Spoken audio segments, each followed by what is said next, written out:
আসসালামু আলাইকুম। আশা করছি সবাই ভালো আছেন। আলহামদুলিল্লাহ আমিও ভালো আছি। আমার সংসারে নতুন ফার্নিচার এসেছে, সেটিকে আমি কিভাবে ওয়েলকাম করেছি এবং কিভাবে সাজিয়ে নিয়েছি তা নিয়েই আজকের এই ভিডিও। বেসিক্যালি ক্যাবিনেটটি আরও 1 বছর আগে আমার বাসায় এসেছে, আর বাসায় ঢোকার 3.5 মাস পর আমি ক্যাবিনেটটি গুছিয়ে নিয়েছি এবং আরও 9 মাস পর ভিডিও আপনাদের সাথে শেয়ার করছি।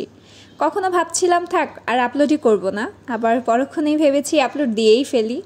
আসলে আমাদের খুব ফ্যামিলি ক্রাইসিস চলছিল, দ্যাটস ওয়াই এতটা লেট হয়েছে। ফার্স্টেই আমি ফুল ক্যাবিনেটের লুকটা আপনাদের দেখিয়ে দিলাম, এরপর ডিজাইনও খুব ক্লোজলি দেখানোর ট্রাই করেছি। আমার মনে হয় আমরা প্রত্যেকটা মেয়েই ঘর সাজাতে পছন্দ করি, আর নিজের সংসারটাকে ডে বাই ডে কীভাবে আরও সুন্দর করে সাজানো যায় সেটা নিয়েই ভাবতে থাকি।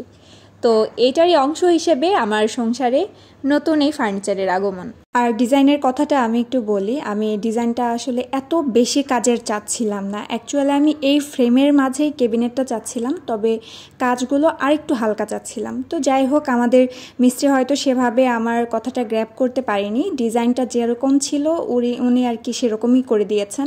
আমি যতটুকু বাদ দিতে বলেছিলাম তিনি সেভাবে বাদ দিতে পারেননি। ক্রোকারিজ ভিতরে রাখার আগে আমি একটু ক্লিন করে নিয়েছি, আর গ্লাসগুলোও হালকা হাতে একটু মুছে নিয়েছি। আমার আপুমনি এসে ক্যাবিনেটটা গুছিয়ে দিয়ে গেছিল। এখানে আমার নতুন পুরাতন সকল ক্রোকারিজ সব বের করে রেখেছি গোছানোর জন্য। ক্যাবিনেটটি আমার ভাইয়ার থেকে বানিয়েছি। ভাইয়া খুব বাছাই করে দেখে শুনে কাঠ সিলেক্ট করেছে।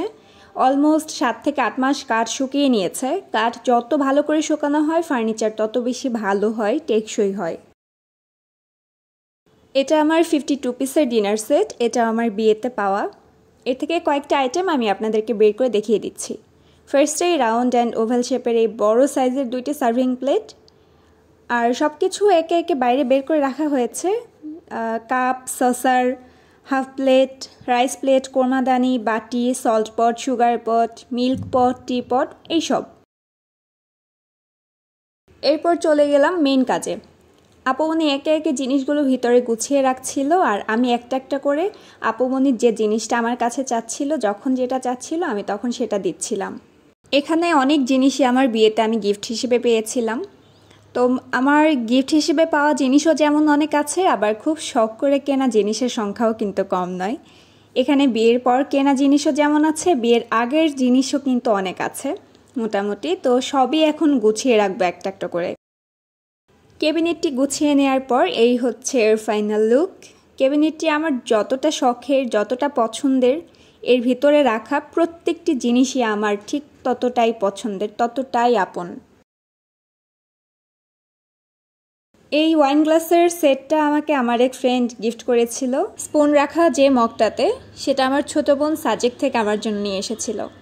ওপরের ওই ডিনার সেটটিও আমার অন্য আরেকটি ফ্রেন্ড গিফট করেছে।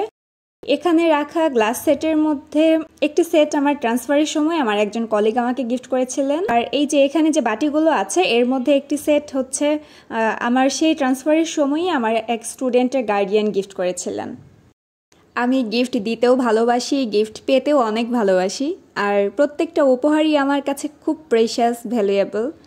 এই পর্যন্ত আমি লাইফে যত যাই গিফট পেয়েছি, কখনো কিছু হারিয়েছি বলে আমার মনে পড়ে না। ক্যাবিনেটের নিচের পাল্লাগুলোতে আমি আমার বিভিন্ন সময়ে প্রয়োজনীয় বিভিন্ন টুকিটাকি জিনিস রেখেছি। মাঝখানের এই বড় পাল্লায় আমার বড় বড় হাঁড়ি পাতিল, ক্যাসেরোল, ব্লেন্ডারের যে জারগুলো ইউজুয়ালি ব্যবহার করা হয় না সেগুলো, প্লাস্টিকের ব্লেন্ডার, এসব কিছু এখানে রেখেছি। আরেকটা পাল্লায় রেখেছি সব ডেইলি ইউজের বক্সগুলো, আরও টুকিটাকি অনেক কিছুই, বিভিন্ন জিনিস যা ছড়িয়ে ছিটিয়ে থাকে সেগুলো আমি এই নিচের পাল্লাগুলোতে রেখেছি।